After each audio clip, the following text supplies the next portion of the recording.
Bonjour à toutes et bonjour à tous et bienvenue dans ce nouveau point. Vous êtes sur Brix Actu, la chaîne qui vous donne les clés, parce que comprendre aujourd'hui, c'est pouvoir anticiper demain. Et nous revenons aujourd'hui sur les déclarations de Vladimir Poutine concernant la trêve de Pâques. À l'occasion de la cérémonie de remise des prix municipaux Service à Moscou, le président russe est revenu sur la trêve, le cessez-le-feu annoncé sur la guerre russo-ukrainienne. On revoit en détail quelques-unes de ces déclarations. La Russie a toujours une attitude positive envers les cessez-le-feu et c'est pourquoi elle a proposé la trêve de Pâques. Poutine a également indiqué que Moscou espère que la partie ukrainienne adoptera une attitude similaire envers les initiatives de paix. La Russie doit analyser l'expérience de la trêve de Pâques. L'armée de Kiev a violé la trêve près de 5000 fois, mais en général, les activités ont été moins intenses que d'habitude. La Russie étudiera également les propositions de moratoire sur les frappes contre des cibles civiles et donnera sa réponse. Il est revenu également sur la frappe de Soumy en indiquant que la Russie avait ciblé un bâtiment civil, mais que ce bâtiment abritait des criminels.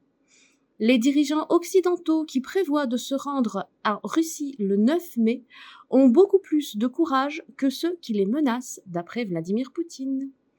Enfin, le courage et la force morale des Russes sont capables de surmonter toutes les menaces. Je vous propose de découvrir tout cela immédiatement en images. Le cadre temporel et spatial des hostilités, nous devons réfléchir, analyser les résultats. Si vous avez été attentif, et je l'avais dit dès le début, quand j'avais rencontré le chef d'état-major, nous regarderons quelle sera l'expérience de cette trêve pascale. Et dans l'ensemble, d'une manière générale, nous notons une baisse de l'activité au combat de l'ennemi, ça c'est vrai. C'est une appréciation donnée par notre commandement. Et nous avions noté 5000 ruptures de cette trêve, plus précisément 4900 avec 90 tentatives de frappe à l'aide de drones de type avion, avec 1400 bombardements, tirs d'artillerie qui ont été lancés, et nous saluons tous les efforts dans ce sens. En ce qui concerne les propositions de ne pas frapper les sites d'infrastructures civiles, là, il y a une analyse à faire. Mais tout le monde sait bien que la frappe menée par nos forces sur l'université de Souma, c'est un site civil, d'accord, mais il y avait là-bas une cérémonie de récompense de militaires ayant participé au crime dans la région de Kursk. Donc il y avait un rassemblement de nationalistes et ce sont des gens que nous considérons comme des criminels et qui méritent une rétribution pour ce qu'ils ont fait dans la région de Kursk. Ils ont reçu cette rétribution dans cet effet justement pour les punir. Et c'est un site civil ou pas? Oui, donc c'est un site civil qui était utilisé par des militaires. Ou bien, comme tout récemment, il y a quelques jours, dans la région d'Odessa, nos troupes ont frappé une petite localité à 82 km d'Odessa. Qu'est-ce que c'était? C'était des hangars agricoles. Mais en réalité, des militaires de Kiev avec des mercenaires étrangers cherchaient à tester un nouveau système d'artillerie. Et la frappe a été dirigée là-dessus. C'était un site d'infrastructure civile? Oui, mais il était utilisé à des fins militaires. Et donc, ceux qui ont été punis sur place, c'est des gens qui le méritaient. Ils étaient dans un restaurant, d'accord, qui est un site civil. Oui, mais ils célébraient quelque chose. Ils buvaient de la vodka, d'accord. Et donc, ils ont aussi reçu une frappe. Oui, c'est un site civil, d'accord. Mais l'objectif était quoi? L'objectif, il était militaire. Et là, donc, il y a une analyse à faire. Et tout cela, ça peut être l'objet d'une enquête peut-être bilatérale, d'accord, mais une enquête détaillée. En tout cas, nous avons analysé tout cela et nous prendrons les décisions qui s'imposent à l'avenir. Du Vatican, nous venons d'apprendre une triste nouvelle, la mort du pape. Vous l'aviez rencontré plusieurs fois. Vous aviez beaucoup de respect l'un pour l'autre. Qu'est-ce que vous pourriez dire sur lui? Vous avez raison. C'était une personne qui avait une attitude tout à fait positive vis-à-vis de la Russie. Nous nous étions rencontrés plusieurs fois à titre personnel et nous entretenions ces relations via divers canaux.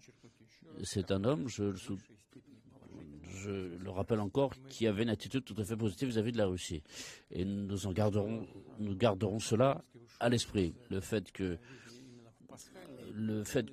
le pape soit décédé précisément pendant le temps de Pâques, je ne sais pas comment c'est pour les catholiques, mais en tout cas pour les orthodoxes, c'est clair, il y a une tradition, c'est que on comprend que si Dieu rappelle à lui quelqu'un pendant le temps pascal, c'est un signe particulier que cette personne a fait beaucoup dans sa vie, il n'a pas vécu pour rien, et le Seigneur le rappelle à lui dans ses jours de fête. Et je pense que c'était le cas. Ce que je veux dire, c'est que le pape a fait beaucoup, pas seulement pour son troupeau, mais pour l'ensemble. Et nous exprimons nos condoléances à l'ensemble du monde chrétien, en premier lieu aux catholiques. Alors, il y a des Américains, il y a des personnes, des Européens qui critiquent ceux qui menacent ceux qui voudraient venir à Moscou pour le 9 mai. Pour menacer, il faut avoir des moyens. Il faut avoir les moyens de sa politique. Deuxièmement, il faut être prêt à utiliser ces moyens pour mettre en œuvre sa politique. Et alors, si c'est le cas, je pense que je ne sais pas quels sont les moyens dont disposent ces fonctionnaires européens, mais en tout cas, si ils pensent aux 300 millions de personnes qui sont derrière eux et qui veulent continuer à se battre jusqu'au dernier Ukrainien, il y a une question qui se pose alors. Est-ce que c'est sincère de leur part? Ou est-ce qu'ils sont bien sains d'esprit quand ils déclarent des choses pareilles? Mais je pense que ceux qui ont envie de venir en Russie pour le 9 mai ont beaucoup plus de courage que ceux qui se cachent derrière le dos des autres, quels qu'ils soient et quelles que soient les menaces qu'ils profèrent. Voilà les amis, c'est tout pour aujourd'hui. Vous pouvez retrouver toutes ces informations et beaucoup d'autres 24 heures sur 24 et 7 jours sur 7 sur notre canal Telegram BRICS-Actu, le lien est dans la description. Ce week-end de Pâques étant passé, il est l'heure des bilans. Donnez-nous en commentaire votre avis sur la situation russo-ukrainienne et selon vous, comment cela va évoluer dans les jours qui viennent. N'hésitez pas à liker et partager cette vidéo pour faire connaître les infos des BRICS.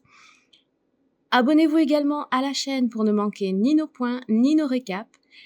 Quant à moi, je vous dis à très vite et n'oubliez pas, Carpe Diem.